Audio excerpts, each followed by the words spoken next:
नमस्कार, मैं अनुराधा आप सभी का हार्दिक स्वागत करती हूँ। आज हम चर्चा करेंगे यूपीएलटी, जीआईसी, जीडीसी 2025 सामान्य अध्ययन के पाठ्यक्रम अनुसार प्रैक्टिस सेट 2 पर। इसमें हमारा कुल 30 क्वेश्चन का संकलन है और इसके पिछले जो प्रैक्टिस सेट 1 था उसमें हमने इसके सिलेबस पर भी चर्चा की हुई थी और जो लोग आज नए जुड़ रहे हैं वो प्रैक्टिस सेट 1 जाके देख सकते हैं। उसमें हमने इसके सिलेबस पर चर्चा की हुई थी और उसमें भी क्वेश्चन उसके अनुसार कराया हुआ था। तो आज प्रैक्टिस सेट 2 पर हम बात करेंगे और उस पर हम चर्चा करेंगे। और आगे बढ़ने से पहले आपको बता दें कि सेल्फ स्टडी के लिए जो लोग घर बैठे सेल्फ स्टडी कर रहे हैं उनके लिए कुछ बुक्स हैं, बोल सकते हैं, जो इम्पोर्टेंट हैं रहना, जैसे लूसेंट और previous year questions most important हैं जानने के लिए कि कैसे क्वेश्चन प्रीवियस ईयर में पूछे गए हैं इन एग्जाम्स में। और करंट अफेयर, क्योंकि करंट अफेयर के बिना पॉसिबल नहीं है, इसमें पूछता ही पूछता है। और यूपी स्पेशल। तो और इन चारों के बारे में हम आगे बात करेंगे। इस पे एक स्पेशल हम वीडियो बनाएंगे कि जो सामान्य अध्ययन है उस पे कौन सी किताब हम लें या फिर ना लें। तो इस पे एक स्पेशल वीडियो आएगी आगे, बाकी इतना आपके पास होना चाहिए। तो चलिए अब हम आगे बढ़ते हैं और क्वेश्चन पे आते हैं। तो क्वेश्चन नंबर 1, एक जेट इंजन की कार्य प्रणाली निम्न के संरक्षण पर निर्भर करती है। ऑप्शन नंबर ए द्रव्यमान, ऊर्जा, रेखीय संवेग, कोणीय संवेग। तो इसका उत्तर है ऑप्शन नंबर सी रेखीय संवेग। प्रश्न नंबर 2, ग्रहों की गति के नियम प्रतिपादित किए गए थे। ऑप्शन नंबर ए न्यूटन द्वारा, बी केपलर द्वारा, सी गैलीलियो द्वारा, डी कोपरनिकस द्वारा। तो इसका उत्तर होगा बी केपलर द्वारा। ये एक जर्मन गणितज्ञ थे और खगोलविद थे और ये ग्रहों की गति के 3 नियम दिए थे। प्रश्न नंबर 3, कुष्ठ रोग उत्पन्न किया जाता है। ऑप्शन नंबर ए जीवाणु द्वारा, बी विषाणु द्वारा, सी कवक द्वारा, डी प्रोटोजोआ द्वारा। तो ये है ऑप्शन नंबर ए जीवाणु द्वारा। और किस जीवाणु के द्वारा? तो इसका उत्तर होगा mycobacterium leprae. Mycobacterium leprae के द्वारा। और विषाणु जिसको हम वायरस भी बोलते हैं इंग्लिश में, तो इसके द्वारा कौन कौन सी बीमारियां होती हैं? तो एक तो सबसे मशहूर कोविड-19, एड्स, सर्दी जुकाम जो होता है वो वायरल फीवर, जो भी जिसको फ्लू भी बोल सकते हैं, ये विषाणु द्वारा। और फंजाई, कवक को इंग्लिश में फंजाई बोलते हैं और इसके द्वारा जो हमें बीमारियां होती हैं वो होती हैं, इसका एक ट्रिक है, ए खाद गंदा है। ए मतलब एक्जिमा,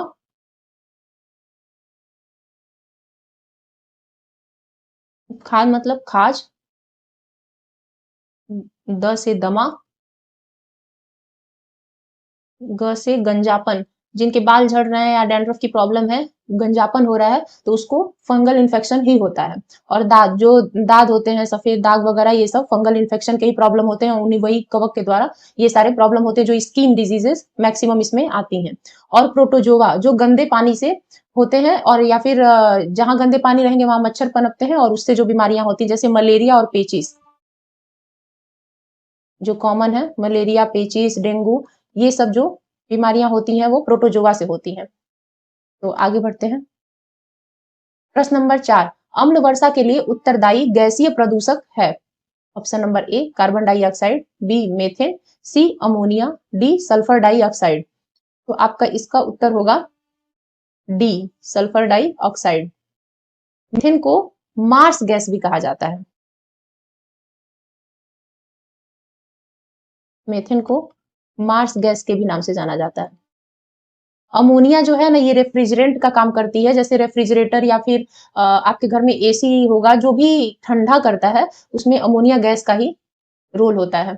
जैसे फ्रिज हमारी ठंडा करती है और एसी, एयर कंडीशनर, उन सब में अमोनिया गैस का ही यूज होता है। क्वेश्चन नंबर 5, हमारे शरीर में अनुवांशिकता की इकाई को कहते हैं। ऑप्शन नंबर ए गुणसूत्र, बी डीएनए, सी जीन, डी केंद्रक। तो इसका उत्तर होगा जी। तो अनुवांशिकता की इकाई जो है वो है जीन। सी।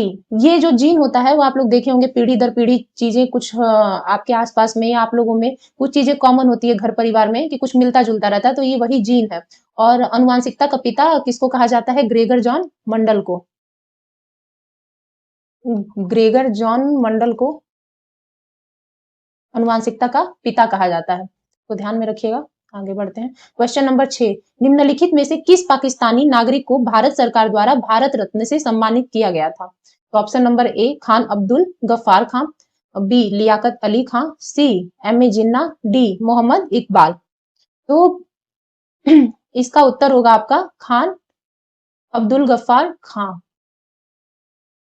और ये एक लाल कुर्ती आंदोलन चलाए हुए थे, लाल कुर्ती आंदोलन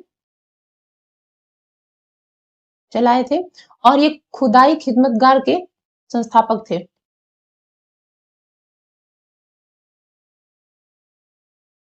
ये संस्थापक थे, और ये उत्तरी पश्चिमी सीमा प्रांत में एक्टिव थे, ये खान अब्दुल गफ्फार खान।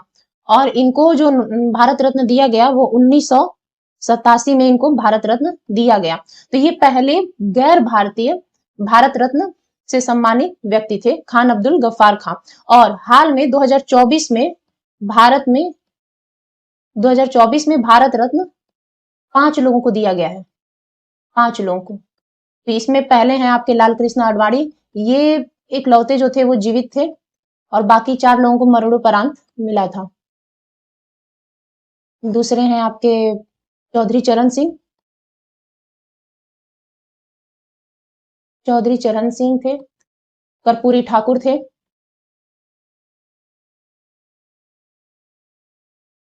एम एस स्वामीनाथन है।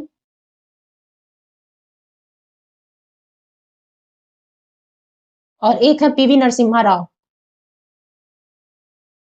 इनका नाम याद रखिएगा, हो सकता है कि पूछ दे। 5 लोगों को मिला है, इन लोगों की संख्या भी याद रखिएगा कि 2024 में भारत रत्न 5 लोगों को मिला है।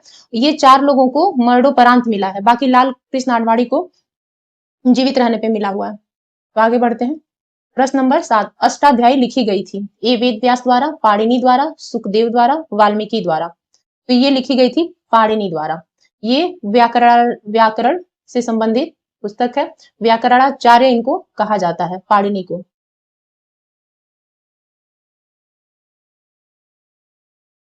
प्रश्न नंबर 8, पुराणों की संख्या है? Option A 16, option B 18, C 19, D 21। तो पुराणों की संख्या है 18। अब ऐसे हल्के हल्के जैसे अष्टाध्यायी का क्वेश्चन था, चाहे पुराण का क्वेश्चन था, तो हमें देखने में बहुत इजी लगता है, लेकिन इसके साथ प्रॉब्लम क्या आती है कि जब हम गोले रंगने जाते हैं तो पता चलता है कि ए की जगह बी रंग दिया, बी की जगह सी। तो या तो एक्साइटमेंट बोल सकते हैं या तो जल्दबाजी, कि उसमें लगता है कि इजी है और गलत गोले रंग के आ जाते हैं, और हमें लगता है कि पहले हम पेपर में सही टिक होती है और गोले में गलत। तो इसका हमें बखूबी ध्यान रखना है परीक्षा देते वक्त। जो आसान प्रश्न है उसको बहुत अच्छे से एकदम ध्यान से गोले को रंगना है। प्रश्न नंबर 9, निम्नलिखित में से किस मुगल सम्राट ने अंग्रेजों को बंगाल में शुल्क मुक्त व्यापार की सुविधा प्रदान की थी? Option A Akbar, B Jahangir, C Bahadur Shah, D Farrukh Siyar. तो आपके इसका उत्तर होगा फरुख सियर। फरुख सियर जो है वो उत्तर मुगल काल से थे, और इनका जो शासन काल था वो 1713 से 1719 में 19 तक था। 1713 से 1719 तक था। और ये जो शुल्क जो हुआ था इसका, वो 1717 में हुआ था, ये फरमान जारी शुल्क मुक्त व्यापार वाला। ठीक। प्रश्न नंबर 10, निजामुद्दीन शेख निजामुद्दीन औलिया की दरगाह स्थित है? ए आगरा में, बी अजमेर में, सी दिल्ली में, डी फतेहपुर सिकरी में। तो इनकी जो दरगाह है वो है दिल्ली में। और निजामुद्दीन नाम से एक स्टेशन भी है दिल्ली में, अगर जो लोग जानते होंगे उनको पता होगा। प्रश्न नंबर 11, पूर्ण स्वराज की घोषणा भारतीय राष्ट्रीय कांग्रेस के अधिवेशन में हुई थी? Option number A Karachi, B Lahore, C Calcutta, D Nagpur के। तो ये रिपीटेड क्वेश्चन है, और इसके पिछली बार कुछ अलग तरीके से क्वेश्चन पूछा गया था, तो उसमें हम बताए थे। और इसका उत्तर होगा लाहौर। ये कहाँ हुआ था अधिवेशन? लाहौर में। और किस सन में? तो 1929। और इसकी अध्यक्षता कौन किया था? जवाहरलाल नेहरू, ध्यान रखिएगा। प्रश्न नंबर 12, निम्नलिखित घटनाओं को कालानुक्रम में व्यवस्थित कीजिए तथा नीचे दिए गए कूट से सही उत्तर चुनिए। प्रश्न का जो ऑप्शन है 1 असहयोग आंदोलन, 2 जलियांवाला बाग हत्याकांड, 3 गांधी का चंपारण सत्याग्रह, सविनय अवज्ञा आंदोलन। तो सबसे पहले तो ये देखते हैं कि ये किस किस सन में हुआ था। इसकी जानकारी पहले हो जाएगी तो ऑटोमेटिक चीजें मिल जाती हैं। तो आपका असहयोग आंदोलन 1 अगस्त, कई बार तो 2 अगस्त, 3 अगस्त, 4 अगस्त करके भी क्वेश्चन पूछ देते हैं। आजकल का ये पैटर्न थोड़ा सा चेंज है और पता चलता है कि 1920 पूरे ऑप्शन में है और 3-4 अगस्त करके कंफ्यूजन क्रिएट कर देता है। तो इसलिए डेटिंग भी याद रखना बहुत जरूरी है। तो असहयोग आंदोलन 1 अगस्त 1920, जलियांवाला बाग हत्याकांड 13 अप्रैल 1919, गांधी का चंपारण सत्याग्रह 1917, सविनय अवज्ञा आंदोलन 6 अप्रैल 1930। अब इसके आधार पे हम मिलाएंगे। सबसे पहले क्या था गांधी का चंपारण, तो 3, फिर आपका हो गया 2, फिर 1 और 4, तो 3 2 1 4, इसका ऑप्शन होगा सी। सी सही उत्तर है। आप लोग इसको नोट कर लीजिएगा, हो सकता है कि कभी सिंगल में क्वेश्चन पूछ दे कि चंपारण सत्याग्रह या सविनय अवज्ञा से। तो आगे बढ़ते हैं। प्रश्न नंबर 13, भारतीय राष्ट्रवाद ब्रिटिश राज का शिशु था, यह कथन किसका है? A Bipin Chandra, B R Coupland, C R C Majumdar, D P Roberts. तो इसका उत्तर है कोपलैंड, आर कोपलैंड इसका सही उत्तर है। प्रश्न नंबर 14, भारतीय उपनिवेश के लिए प्रभुसत्ता संपन्न संविधान सभा के प्रथम अध्यक्ष थे? ए सी राजगोपालचारी, बी मौलाना अबुल कलाम आजाद, सी राजेंद्र प्रसाद, डी सच्चिदानंद सिन्हा। तो इसका सही उत्तर होगा राजेंद्र प्रसाद। इसका सही उत्तर राजेंद्र प्रसाद होगा। और राजेंद्र प्रसाद जो थे ये कब बने थे अस्थाई अध्यक्ष? 11 दिसंबर 1946 को। इसके पहले 9 दिसंबर 1946 को सच्चिदानंद सिन्हा जो थे वो अस्थाई अध्यक्ष बने थे।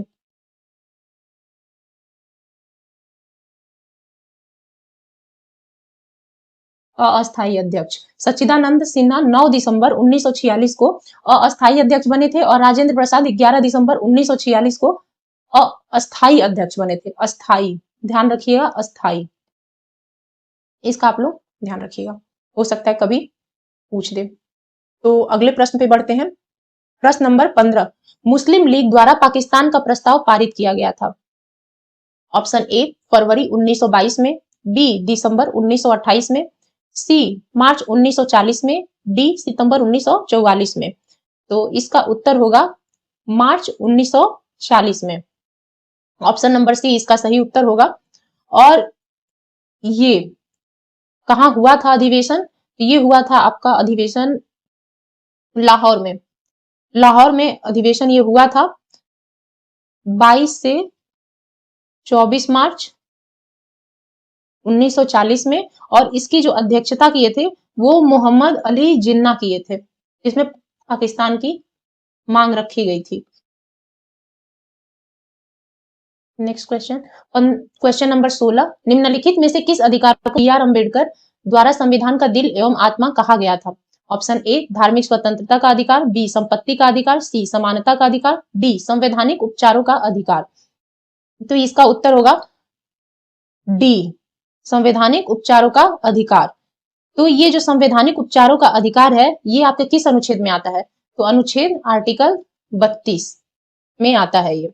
और आपका संपत्ति का जो अधिकार है वो आर्टिकल 300 ए में आता है और समानता का जो अधिकार है आर्टिकल 14 से 18 के बीच में आता है और ये धार्मिक स्वतंत्रता का 25 से 28 के बीच में आता है।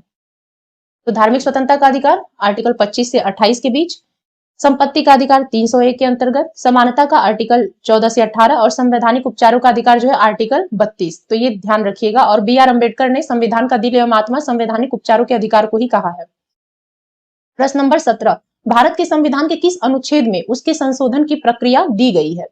तो option A 348, B 358, C 368, D 378। तो इसका उत्तर होगा 368। 368। इसका उत्तर 368 होगा, ऑप्शन नंबर सी। और ये किस में बात की गई है? भाग 20, भाग 20 और आर्टिकल 368। जो आर्टिकल 368 है किस भाग में आता है? तो भाग 20 में आता है। और अभी तक कुल कितने संशोधन हुए हैं? तो 106 संशोधन हो चुके हैं। संविधान में अभी तक कुल 106 संशोधन हुए हैं। और लेटेस्ट जो सबसे लेटेस्ट संशोधन है वो 106वां, वो 2023 में हुआ था। ध्यान रखिएगा इसको, 2023 में हुआ था ये। 18 प्रश्न नंबर, भारतीय संविधान के किस अनुच्छेद के तहत सर्वोच्च न्यायालय भारतीय नागरिकों के मौलिक अधिकारों की सुरक्षा करता है? तो option A 74, B 56, C 16, D 32। इसका ऑप्शन नंबर डी 32 सही आंसर है। प्रश्न नंबर 19, भारत का राष्ट्रपति राष्ट्रीय आपात की घोषणा कर सकता है यदि खतरा है? पहला बाहरी आक्रमण का, दूसरा आंतरिक अशांति का, तीसरा सशस्त्र विद्रोह का, चौथा सांप्रदायिक संघर्ष का। तो इसका उत्तर होगा, इसमें खतरा होता है बाहरी आक्रमण का और सशस्त्र विद्रोह का, तब आपात की घोषणा राष्ट्रपति कर सकता है। तो इसका ऑप्शन नंबर डी होगा इसका। और ये किस आर्टिकल के अंतर्गत आता है? तो राष्ट्रीय आपात की जो घोषणा होती है वो राष्ट्रपति आर्टिकल 352 के तहत कर सकता है। आर्टिकल 352 के थ्रू राष्ट्रपति आपात की घोषणा कर सकता है। और ये किस भाग में आता है? तो भाग 18 में आता है, भाग 18 में आता है। और 352 से 360 तक आपातकालीन उपबंध है। आपातकालीन जो उपबंध है वो 352 से 360 तक है आर्टिकल। और इसकी बात किसमें हुई है? भाग कौन सा है? भाग 18 में। और 352 से 360 तक। और आर्टिकल 352 के तहत जो राष्ट्रपति है वो राष्ट्रीय आपात की घोषणा करता है। तो आगे बढ़ते हैं। प्रश्न नंबर 20, निम्नलिखित में से कौन सा नीति निदेशक तत्व है? ऑप्शन ए समान आचार संहिता, बी प्रेस की स्वतंत्रता, सी धर्म की स्वतंत्रता, डी विधि के समक्ष समानता। तो इसका ऑप्शन सही उत्तर होगा ऑप्शन नंबर ए समान आचार संहिता। ये किस आर्टिकल में आता है? तो आर्टिकल 44 में आता है। प्रेस की जो स्वतंत्रता है वो आर्टिकल 19(1) ए में आती है। जो धर्म की स्वतंत्रता है वो है 25 से 28 के बीच में आता है। आर्टिकल 25 से 28 के बीच में धर्म की स्वतंत्रता आती है। और विधि के समक्ष समानता जो है वो आर्टिकल 14 में आती है। तो ये ध्यान रखिएगा कि किस में कौन आता है, किस किस अनुच्छेद में क्या क्या है। तो प्रेस की स्वतंत्रता आपका आर्टिकल 19(1) ए, समान आचार संहिता जो है आर्टिकल 44, धर्म की स्वतंत्रता आर्टिकल 25 से 28 के बीच में, और विधि के समक्ष समानता आर्टिकल 14 के अंतर आती है। और नीति निदेशक तत्व जो है, ये नीति निदेशक जो तत्व है ये आता है आपका आर्टिकल 36 से 51 के बीच। नीति निदेशक जो तत्व की बात की गई है वो 36 से आर्टिकल 51 के बीच में आता है। और 51 ए में मौलिक कर्तव्य है। तो ध्यान रखिएगा, हम डिटेल में इसलिए बता दे रहे हैं ताकि आप लोगों को याद रहे कि चीजें कहाँ कहाँ पे हैं। तो ये हमेशा याद रखिएगा, नीति निदेशक तत्व आर्टिकल 36 से 51 के बीच में, और 51 ए में मौलिक कर्तव्य की बात की गई है। आगे बढ़ते हैं। प्रश्न नंबर 21, टर्की का कौन सा नगर पश्चिम का द्वार है? Option number A Ankara, B Adana, C Izmir, D Istanbul. तो इसका उत्तर है इस्तांबुल। क्वेश्चन नंबर 22, फॉकलैंड धारा प्रवाहित होती है? ऑप्शन नंबर ए ऑस्ट्रेलिया के पूर्वी तट के सहारे, बी दक्षिण अफ्रीका के पश्चिमी तट के सहारे, सी अर्जेंटीना के पूर्वी तट के सहारे, डी जापान के पूर्वी तट के सहारे।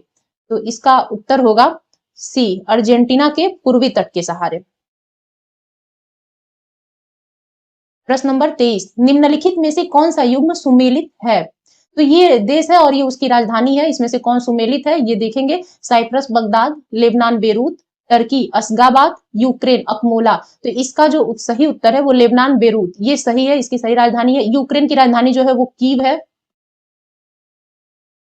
और साइप्रस की निकोसिया है। साइप्रस की जो राजधानी है वो निकोसिया है। और लेबनान की बेरूत हो गई। टर्की की आपकी राजधानी है अंकारा, टर्की की राजधानी अंकारा है। यूक्रेन की कीव। तो ऐसे आप लोग राजधानी पे ध्यान दीजिएगा, कभी कभी पूछ देते हैं ऐसे ही फंसाने के लिए क्वेश्चन, तो इन सब चीजों पे भी थोड़ा सा ध्यान देना पड़ेगा ऐसे प्रश्नों पर भी। प्रश्न नंबर 24, बोस्पोरस जल संधि जोड़ती है। ऑप्शन ए काला सागर और एजियन सागर को, बी काला सागर एवं भूमध्य सागर को, सी एड्रियाटिक सागर और भूमध्य सागर को, डी काला सागर एवं मरमारा सागर को। तो इसका सही उत्तर है ऑप्शन नंबर डी, काला सागर एवं मरमारा सागर को। अब काला सागर और एजियन सागर को कौन सी जल संधि जोड़ती है? तो इसको जोड़ती है काला सागर और एजियन सागर को, जो जल संधि जोड़ती है उसका नाम है कर्च जल संधि। आप लोग लिख लीजिएगा कॉपी पे कहीं नोट करके। और काला सागर एवं भूमध्य सागर को जो जोड़ती है वो है ओट्रांटो जल संधि। इसको ध्यान में रखिएगा। ठीक है, आगे बढ़ते हैं। हमें उम्मीद है आपको समझ में आ रहा होगा, और जहां भी दिक्कतें आ रही होंगी आप लोग बताइएगा कमेंट के माध्यम से, उसका आगे से ध्यान रखा जाएगा और उसका सोल्यूशन जरूर निकालेंगे। प्रश्न नंबर 25, साहित्य के लिए 2025 का नोबेल पुरस्कार किसको दिया गया है?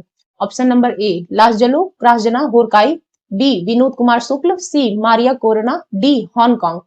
तो ये दिया गया है लासजलो क्रॉसजना होरकाई को। इसका ऑप्शन नंबर ए सही उत्तर है।